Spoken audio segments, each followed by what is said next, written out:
Hey friends, we are back with part 2 with Shan Wright talking about holistic health and actionable tips on how we can improve our own by listening to our bodies and practicing a more intentional mindset with proactive steps. I'm excited to share this final part of Shan Wright's wisdom, a fellow podcaster and path paver. Let's get into it.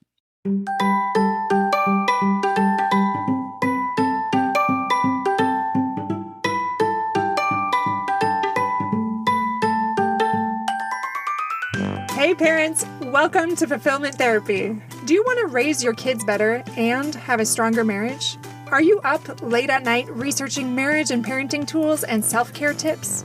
Do you start each day hoping for deeper connections and less chaos, but it ends with family arguments and going 12 different directions again? My name's Kendra, wife, mom, therapist, and growth enthusiast.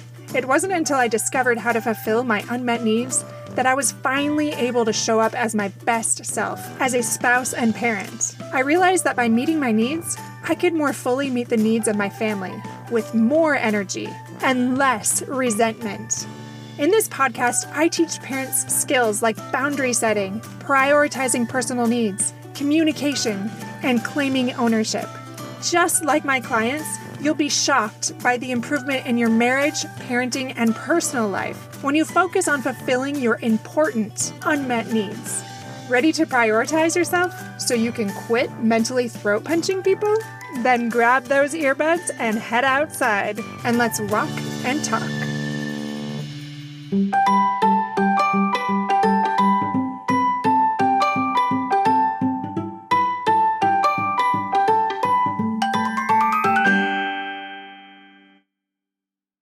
So many things that you spoke to really stood out to me. Let's talk first about anxiety. You mentioned that that was a big thing through some of your pregnancies. I know a lot of my clients have had postpartum. I also had postpartum. The most distinct memory I have when it was after our second miscarriage, and they thought maybe it was twins the second time. My husband, I think, had just lost his job. We were stuck in Minnesota. It was just like lower than low. And we were both laying in bed, and I just said to my husband, do you ever sometimes wish you wouldn't wake up? And it felt like, looking back like that, like makes me want to just weep, like just so sad that we were both there. And I think actually he did start crying because I think he felt it too, but then also knowing that I was feeling it so deeply. I guess in that case, that was more depression in that part of it, but it was just really hard. I mean, I had 2 young children at the time, so it was still pretty close with my previous pregnancies. It's so hard or difficult to navigate that sometimes, and our own journey to try to find answers and figure things out. And I love how you talked about those simple solutions for you, those whole health answers.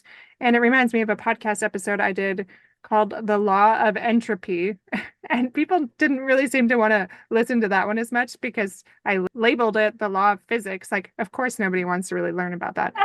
But it's such an interesting concept. And I love talking about it. Essentially, it's exactly what you talked about, how things break down if we're not proactive. Things crumble if we're not building it up. Like we have to be these constant creators in our life of what we want to attract in our lives, what we want to stand for, all of these things. You cannot be passive without physics laws that are there by nature, just breaking it down. So I should probably go back and rename that so people understand how cool it is. Very cool. It's very cool. We're getting older every day. That's right. And also, that's funny that I'm going to another podcast episode, but have you heard of Rachel Hollis? She's like, Girl, Wash Your Face. And all that. Okay. One of my favorite episodes that she did was a year-end audit. This was years ago. And I was like, oh, that's such a good idea. So I did that in one of mine for right after the new year or right before, like a year in review. But talking about the things like going through your planner for the whole year and seeing, okay, what things were worth my time? What was not worth my time? What do I wish I would have done more of? What do I wish I would have done less of? And she mentioned some of those things that you mentioned, like dates with her husband, dates with her friends, like gut laughing and long runs outside, like those things that really bring you joy and fulfillment, tying it right back into fulfillment. And you found those things that really resonate with you. And it might be slightly different for each person depending on what they value. And I love how you got intentional and still and communicated with God and did what you needed to do to find some answers to help heal from that anxiety. And going back to what you said, you had to be proactive. You had to build something instead of just passively sit there in your pain. And I know Yeah. I have to be careful about that because sometimes people have such severe anxiety and depression that they are very much stuck and they need extra help. But most people can take that one step forward, that 1% Mm-hmm. to adjust their life to just get a little bit further along towards happiness. Mm-hmm. Yeah.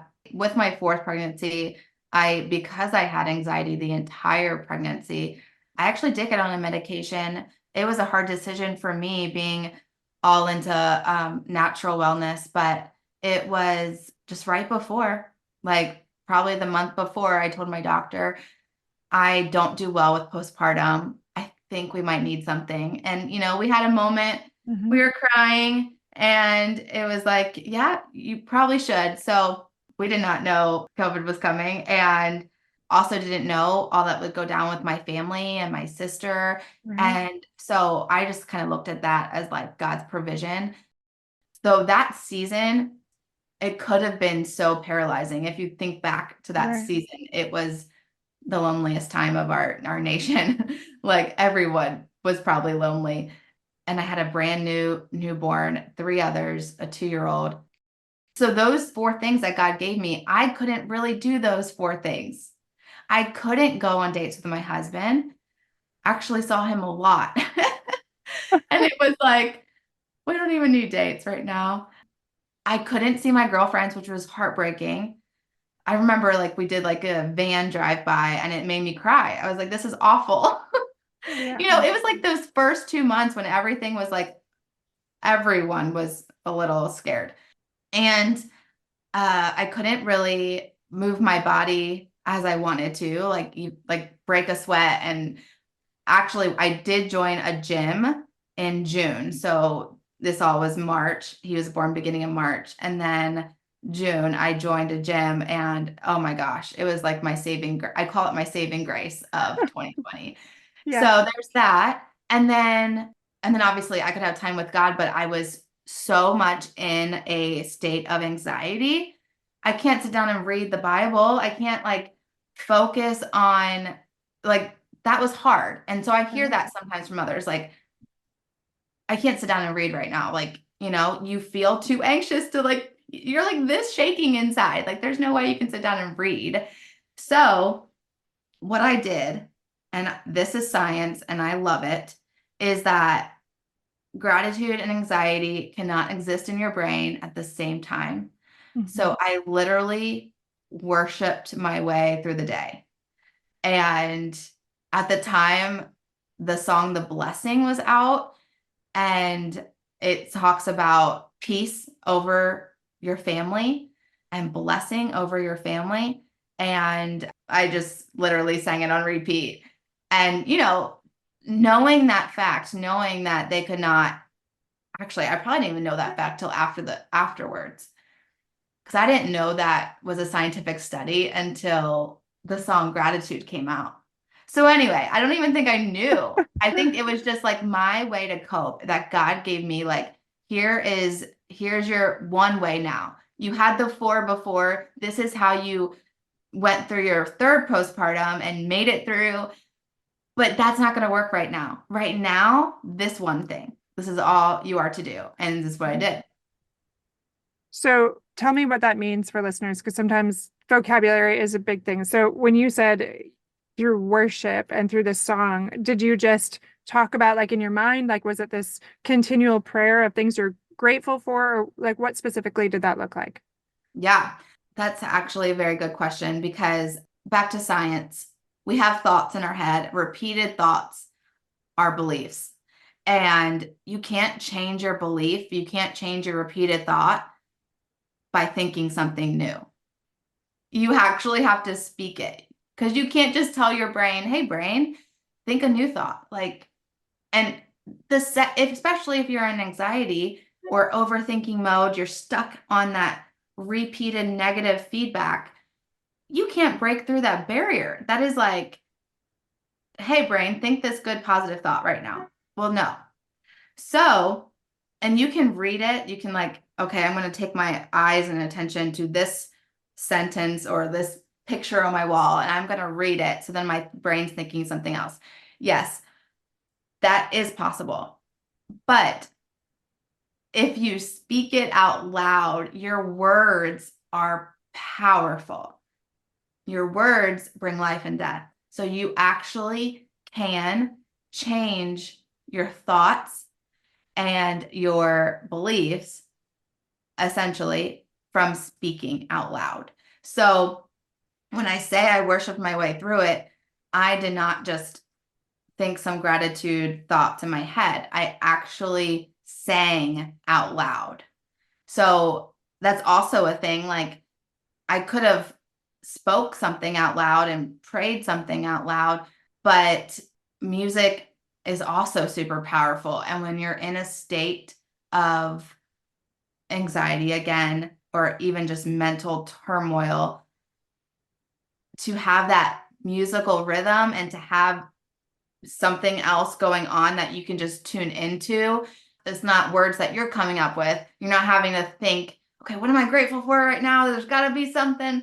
Or, what words can I pray right now? What's going to change this thought? You don't have to think about it. Just put the song on and have it sing to you. And then you join in and you start with the worship. You know the words. I mean, there's so many ways that music is powerful, but that is what I mean. Gratitude and anxiety cannot exist at the same time. But how do you get into a state of gratitude? That's hard to do. So to speak it, sing it, force your mouth, force the words to come out, that's how you make it present. All right.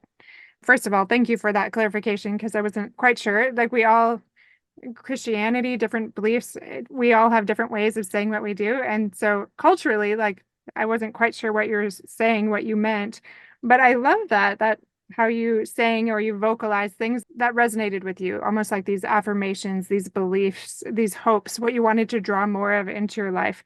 And it reminds me of those studies, and they've been around for a long time and replicated a lot of times, but that rice study or the snowflake or even the water study where when you're like screaming at it and yelling at it, you look under a microscope and it's shattered and it's not very beautiful. It's jagged, it's rough, like those water droplets. Or the rice, you have two things of rice in two jars, and in one room and another room. One room, you just every time you pass it, you like yell at it, you say terrible things, think terrible things, like just negative energy. And the other one is so positive. And then the one jar that's been yelled at and screamed at molds so much faster. It gets gross really fast. And the other one does not. And just that power in positivity, that power in like what we're putting our energy into, like what are we attracting into our lives. So essentially that sounds like the same thing that you were really doing. You recognized, even though our vocabulary might be different, how we're talking about it, it sounds like we both very much believe in like attracting the things that will bring you joy. You found these songs, these hymns, whatever they were, and you played these, you sang them out loud, you spoke them into existence, what you wanted more of in your life.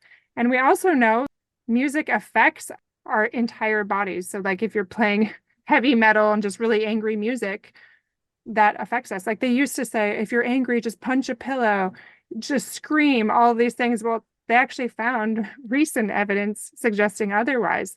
Like the more that you act out aggressively, the more that changes you and negatively instead of bringing in that positivity.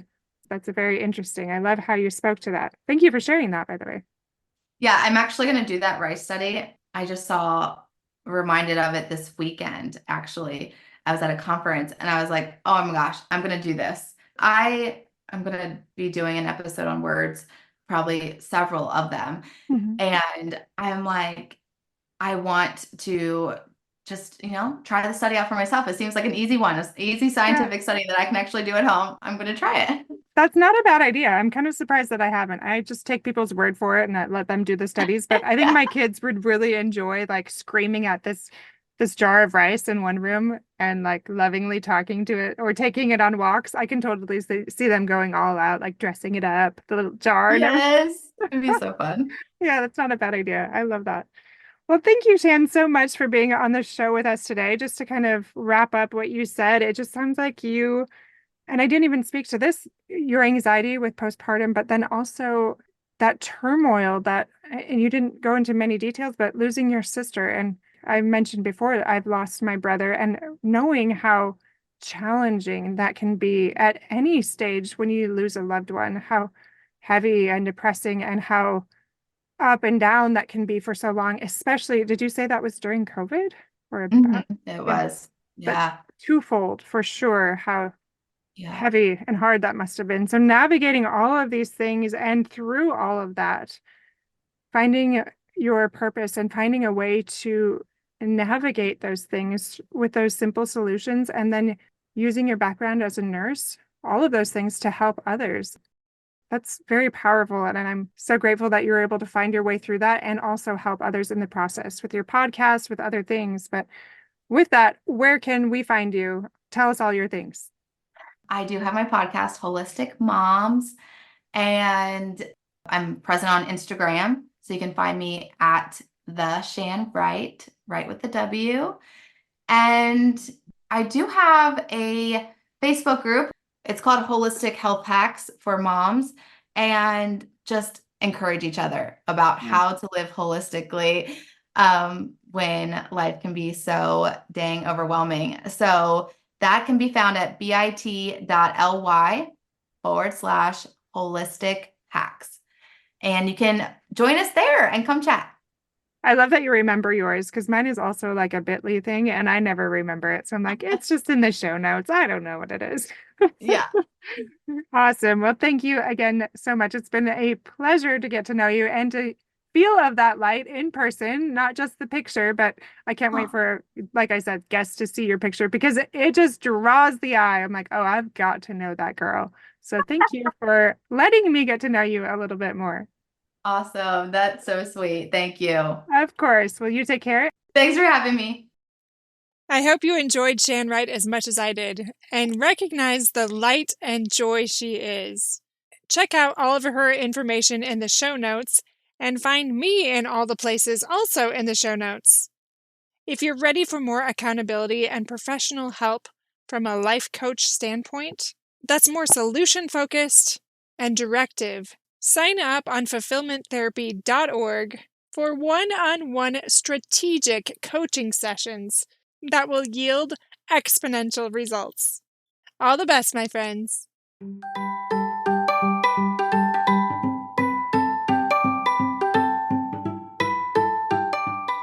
Hey friends, I hope you enjoyed today's episode. If you did, chances are someone else would too. Would you take 30 seconds to share this with a friend who's looking for greater family fulfillment?